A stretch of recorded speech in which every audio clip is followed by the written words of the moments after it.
on topic questions from the podium. I realize this is an interesting group of folks. You're welcome to once we break if you want to try to get one-on-ones. I know we'll have support staff available, senior staff available too for questions about the settlement, but we'll just keep on topic from the podium, and then we'll see. There's a way to get a hook in. There's a way to get a hook in. Thank you.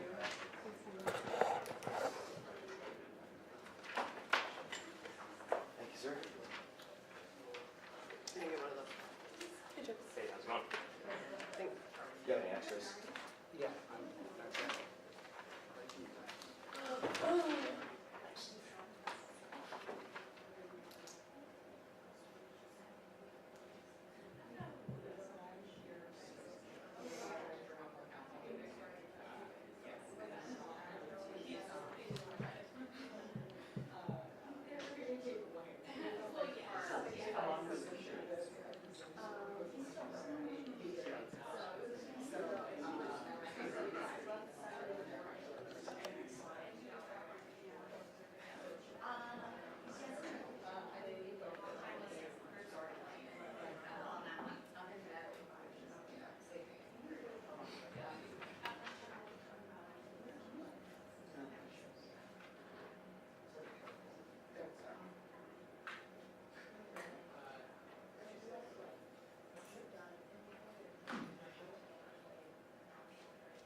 We're not being staged.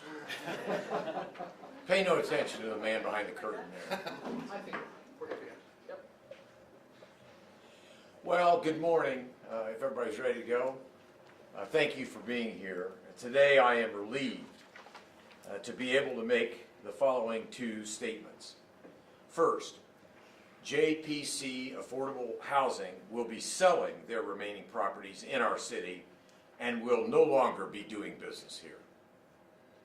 Second, until new ownership is secured for these properties, Citizens Energy will keep the water on and the utilities operational. That is good news. But there remains something to be said to the tenants of these properties. You did not deserve to be treated this way. Nobody up here, not my office, not Citizens Energy, nor the Attorney General's office, wants families to have to put up with the kind of uncertainty we saw at the properties in question. Parents of young students not knowing where they'll live when the school year starts. Older residents on fixed income not knowing if they can afford the costs of signing a new lease if forced to move. Renters who paid their bills only to find out the landlord was not passing the money on to the water company. With today's news, certainty can be restored for those living in all four properties. However, all Indianapolis renters should feel some relief. That's because we're here today to assert one thing above all else. There is a minimum standard by which property owners must abide. And by the way, that minimum standard is quite easy to understand because tenants are held to that standard every single day.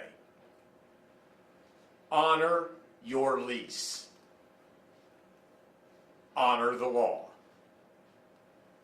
My thanks to the Attorney General, to Citizens Energy Group for joining in this unprecedented legal strategy that led to today's agreement. But as proud as I am of our effort, frankly, it should not take a three-way lawsuit by a local government, a utility, and a state-level official to bring justice in such a clear case of neglect. Going forward, we are committed to an Indianapolis where these kind of abuses are not merely stopped, but prevented. To do that, we'll need leaders at all levels, working together, as has been the case in this litigation, to identify common sense solutions, solutions that allow renters to hold property owners accountable and keep families from being thrown into uncertainty, unnecessary uncertainty.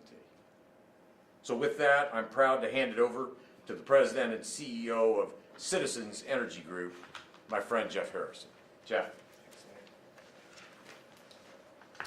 Thank you, Mayor Hogsett.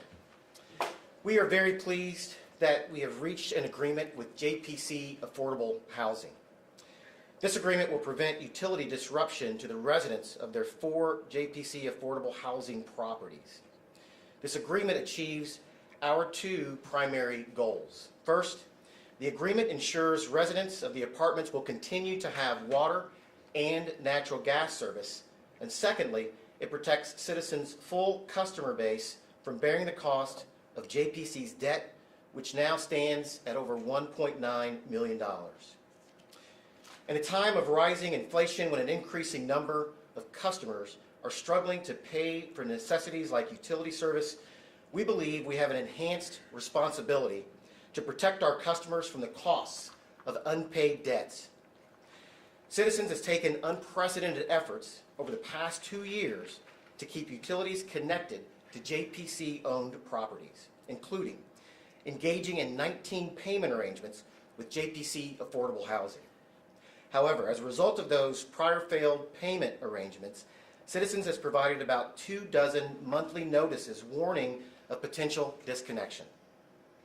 In 2021, Citizens wrote off more than $240,000 of JPC's past utility debt after the sale of its Lakeside Point at Nora and Fox Club properties.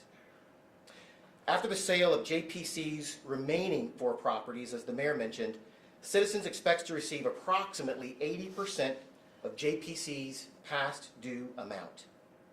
The agreement requires JPC to make current monthly payments to Citizens between today and the time of sale to ensure continued utility service. Our settlement results in a positive outcome for all stakeholders, but especially for the residents of JPC properties. I also would like to thank everyone who worked on achieving this outcome, including the Mayor's Office and the State Attorney General, who I'd now like to bring to the podium. Please welcome Indiana Attorney General Todd Rokita. Thank you, Jeff. Appreciate it. Thank you, Jeff, and good afternoon, everyone. I'm thankful for the Mayor's Office. I'm thankful for Citizens Energy for the cooperation. What you see here today is not the end, but a culmination, certainly a milestone in intergovernmental cooperation. And it's good always to be part of that. I would also say that at the state level, we have just about exhausted. We have squeezed every bit of juice we could out of Indiana's current nonprofit laws. And so using this case as an example, the one we just had before it, and others now that are occurring around the state, we really ought to look at that nonprofit law to make sure it's doing what needs to be done for modern times. Using this as a fact pattern as an example. But today's not a day to complain. I'm certainly not. Today is a day to celebrate what can happen when you have people that, of whatever party, whatever background, can work together to get something done for people. Because the mayor's right. These tenants did not need to be treated this way. They shouldn't have been treated this way. And in addition to honor your lease, both parties honor their lease, as the mayor said. You know, another way to look at it is do what you would have done to yourself. And we can get along a lot better that way, and we didn't have to come to this point. I also want to publicly thank 2 leaders in my office. Chase Holler, who for 9.5 years worked at the Christian Legal Society doing exactly this kind of work. He was the perfect Deputy Attorney General to lead up our efforts at the state level, and I thank him profusely on behalf of the people of the state of Indiana for what he's done. I also want to thank Scott Barnhart, our division head in consumer protection, a seasoned litigator himself, who's given up what could be a very lucrative private practice to come and serve the people of the state of Indiana. These 2 public servants deserve thanks at this milestone, knowing that there's more to come. We're here to protect real people and real lives. Your income should not dictate your worth or the way you should be treated by landlords. And like I said before in the nonprofit statutes here, JPC is a nonprofit organization. They promised to provide housing under that status. They delivered inadequate substandard housing, and that's never the deal, especially under Indiana law. We witnessed the improvements made recently at Lakeside Apartments. That was the housing development that I had referenced earlier. A different nonprofit, but the same principles behind it. I expect the same improvements to at least happen here with JPC Housing. These housing providers are crucial to bridging the gap and providing appropriate and safe housing. And like I said, that promise to date has not been fulfilled. The Hoosiers that live in these complexes have had their lives severely disrupted. We recognize that. And by the chaos of this mismanagement and this diversion of funds, and we're here to protect them from these unlawful practices. So I want to thank all of you for being here today. A couple points about the settlement agreement. Some particulars. The defendants agree to sell all properties related to our lawsuit by December 31st, 2022. Defendants agree to maintain the subject properties pursuant to Indiana law during the settlement period. 3, defendants agree to dissolve all defendant entities by April 30th, 2023. And 4, defendants are prohibited from owning or managing multifamily dwellings in the state for 7 years. With that, I believe we're happy to take your questions. Mayor, will the city recover its $850,000 from this past spring?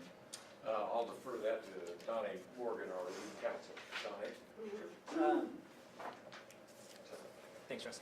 So under the city's agreement, we have the ability to recover up to our entire $850,000 at closing. It will depend on whether there are sufficient funds at closing. As I think you've heard us say before, the city's top priorities here were getting the properties into the hands of responsible owners and ensuring that the utilities weren't shut off. But we've also included that if those funds exist at closing, we can recover or will recover up to our entire $850,000 debt. What role does the city play in finding a new owner for these apartment complexes? I'll have to defer to the lawyer. Once again, Rich, I'll have to defer to the lawyers. So we don't have a formal role in choosing who the seller is. We do, however, in our agreement, which is a public record and folks can see it, we do have some parameters on that sale. So for instance, it has to be an independent third party. It can't be a business associate of any of the owners of these existing entities. So it can't be that these entities set up another LLC to just take over and start running the same business. It has to be a true arm's length third party buyer. And the sale must be completed by December 31st this year, is that right? Is Iran the only one listed in the settlement along with the LLCs now that the other former board members were dismissed from the lawsuit? Yeah, could you repeat that name again? Iran? I'll have Chase speak to that, but a bit on where we've started and who we ended up with. We based our initial filing on IRS forms, basically, I believe the 990s, that listed officers of these nonprofits. But through their cooperation, we found out in their attorney's cooperation that they were no longer involved in the nonprofits, nor but did they say, and we determined independently, that they knew who was currently involved. So that's why some defendants were removed. It wasn't because they were let off anything or escaping responsibility. It's because they had nothing to do with and didn't know what was going on with the nonprofits. Those were old filings. And I'll turn this over now to the person I mentioned earlier, Chase Holler, who would give you more detail on your question. Sure. So regarding Oram Zeram, he does remain as a defendant. He's the only individual defendant, so he will be the only party to the agreement. Thank you. What might updated nonprofit laws look like as it relates to property owners? Where did you really come up against a wall? Where do we need to work? Well, let me give you one quick example, realizing that I'm not a lawmaker, and it's up to them, but we should bring this to their attention. There was, granted, this is not the usual nonprofit, although it's a practice and it's a business model now, for sure. One judge in an earlier case here in Marion County would not give the state a receivership to remedy this problem. That judge wasn't sure, based on the way the statutes were written, whether the state had that authority. This judge, in this case, is apparently ready to do that. So with that lack of certainty, you're going to create expense, you're going to create a longer time to determine status, and therefore you can hurt more individuals. So that's what I mean by I say that. Building off of that, directed kind of more toward the mayor, what are some things that you see the city county council doing in response to this? What sort of policies can you put in place on your own, and what are you going to have to defer to the state on? Well, we attempted several years ago to put in place what I consider to be common sense protections for renters. When those ideas made their way to the State House, they were amended and changed, in some cases altogether eliminated.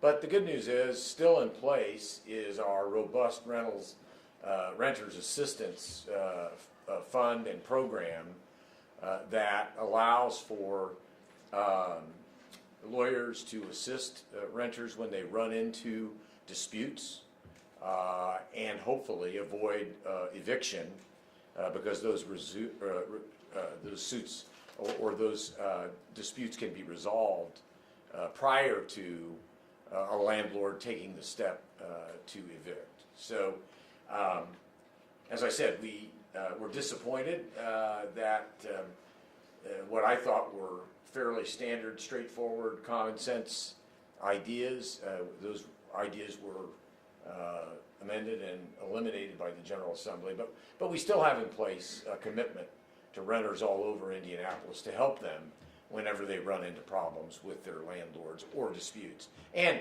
that's not to mention the literally hundreds of millions of dollars over the course of the COVID period that we have provided Indianapolis renters in terms of our rental assistance program. Now, those monies are not inexhaustible, but it certainly has helped many renters maintain their homes during a very difficult economic time. Mr. Attorney General, you spoke of the chaos and mismanagement, which went far beyond just their working or non-working agreement with Citizens Energy. And I hear from residents over there that because of the chaos and mismanagement in the offices at the properties where they are facing eviction notices. What is your advice to those people who are facing eviction notices, alleging chaos and mismanagement, but they're being evicted by a property owner who you guys are successful in getting out of town? What should those people do? Right. Well, not knowing the fact of each renter's case or the facts around each renter's case, the general advice is to honor your lease. As the mayor said, both parties doing that. If you feel that your lease isn't being honored, if you're not being provided something, there's assistance programs, seek some legal advice. I cannot give individual legal advice by state law, but you should try to honor your lease. There's no right of self-repair under Indiana statute. You can't just unilaterally decide, I'm not going to pay because I don't like the condition that's being provided to me. That's not an option under state statute. Can anyone address whether this is just mismanagement or was there something more nefarious going on? Well, I don't know, Jeff, whether you have any perspective, because you were the ones that were trying to, I don't know how you define the term nefarious, but the way I define it, certainly their actions in this case were unacceptable, to say the least.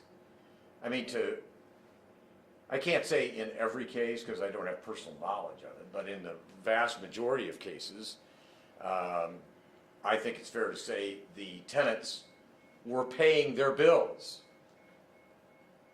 which included water.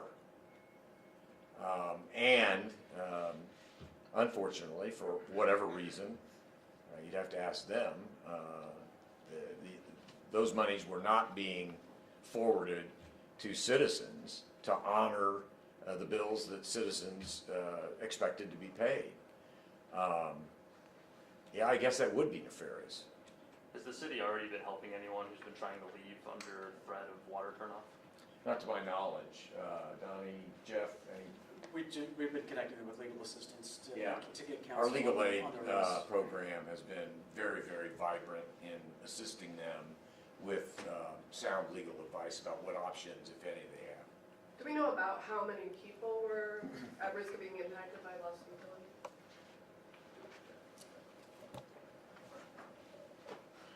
Well,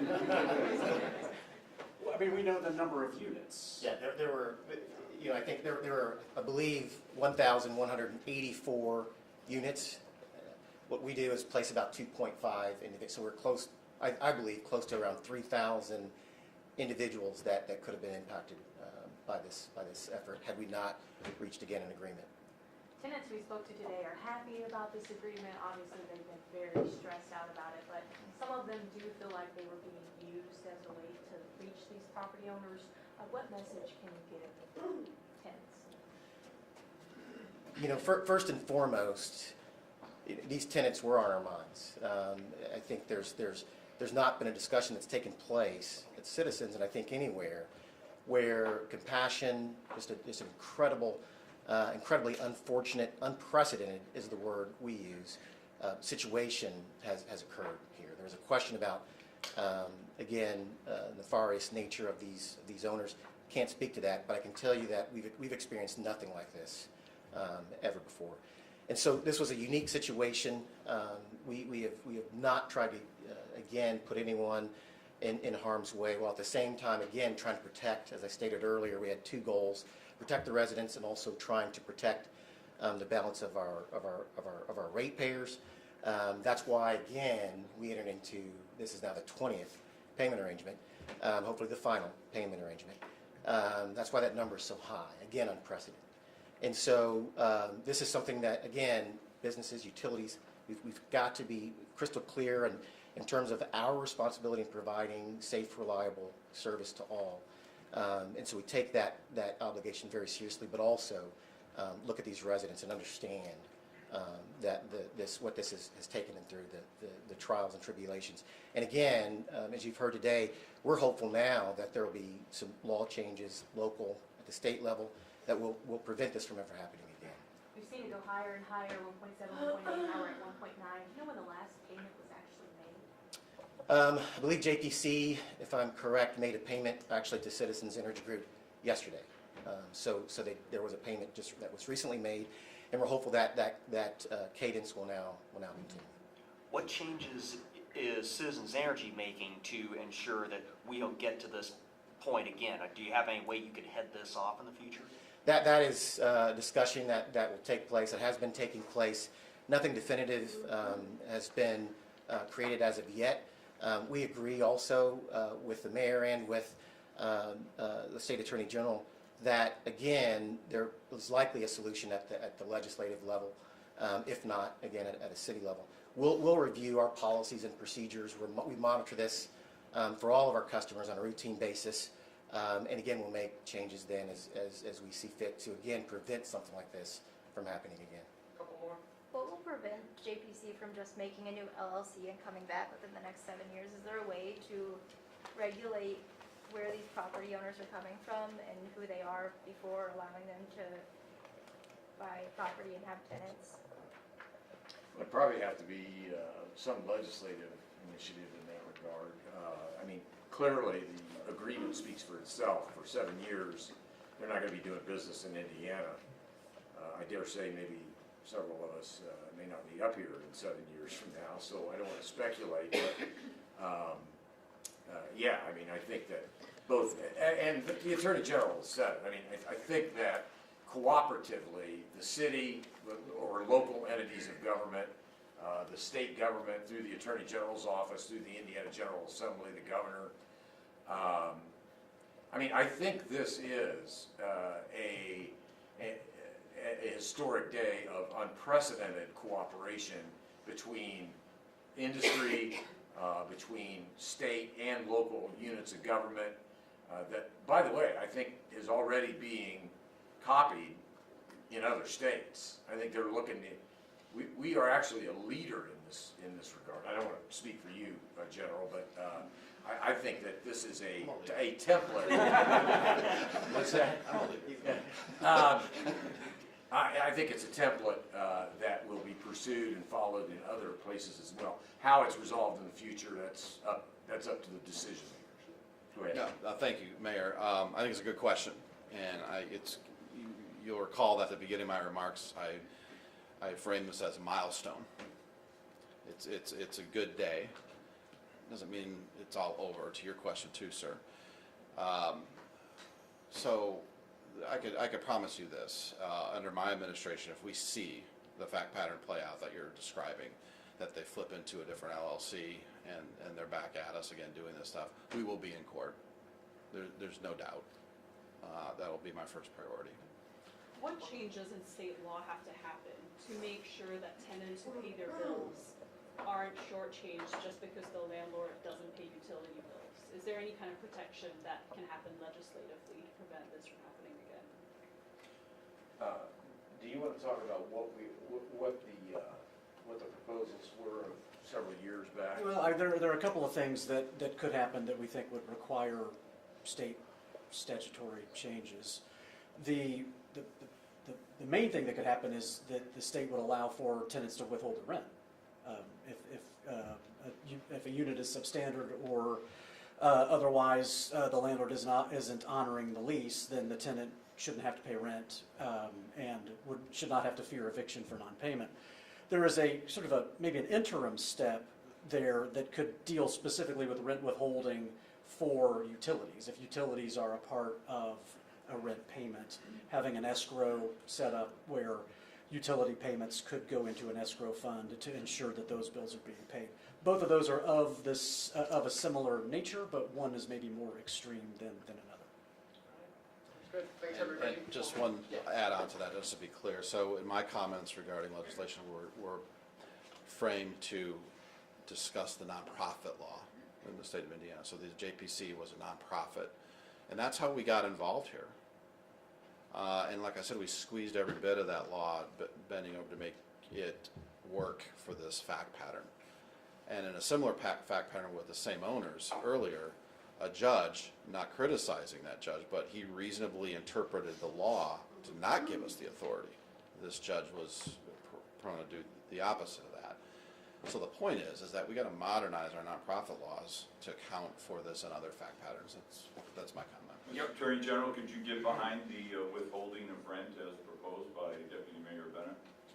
No, it's not something I deal with generally, so I'll have to think about it. But I think where that's going is to the right to self-repair that I mentioned earlier, to your earlier question, and that does not exist in the state of Indiana at this time. Should it? I think we have to have some legislative debate around it. I think there's good arguments for both sides, and I'm happy to offer my office as a resource when that debate comes. Your office clearly did a lot of good work here. It's going to help a lot of people. I'm just curious why we don't see more promotion of this kind of work coming from your office, and it's more stuff that's culture war issues geared toward Fox News viewers. Yeah, I'm not going to dignify that with a response. Thanks, everybody. We'll have our comms folks here stick around. If you have any follow-up questions, appreciate you coming out today. Thanks, Mayor.